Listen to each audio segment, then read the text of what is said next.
I mean, a lot of people wouldn't necessarily disagree with you on it being a very absent government, but let's look at where there isn't an absent government, and that is places like Wales. Here in London, we have a Labour mayor, and people wouldn't exactly call those two places a shining example of either a thriving economy or a crimeless society. So I beg to ask the question, at the moment, there's been an open goal for the Labour Party, able to somewhat backseat drive the country of proposals that are easy to make where you're not in government, but where you are in government, you're hardly showering yourself in glory. Alex, look, let us look at what is happening with regards to crime.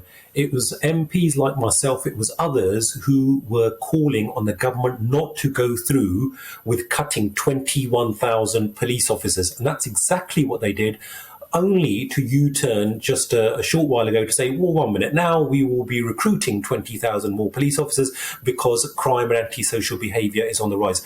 Right here in Slough, we've got issues with regards to antisocial behaviour and crime. And as I know, communities up and down the country, whether that's in Wales, whether that's in London and Manchester and elsewhere. And that's simply because of the lack of funding, the lack of resources from central government. A lot of those, whether it's metro mayors, whether it's the devolved governments, they are heavily reliant on central UK government funding.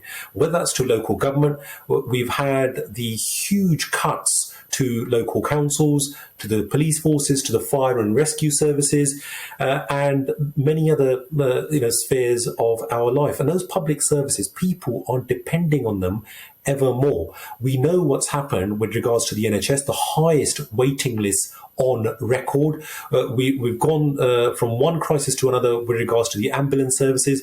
We've got people who are waiting for hours on end in their home, unable to get into an ambulance. And when they are able to get into an ambulance, they can't actually get into the hospital. And that's just the tip of the iceberg in terms of the real problems being faced by British people. And I think that that's where the likes of me are calling on the government to get their act in order, to make sure that they are providing the funding and the resources to local councils, to metro mayors, so that they can provide those services for the local people that they are serving.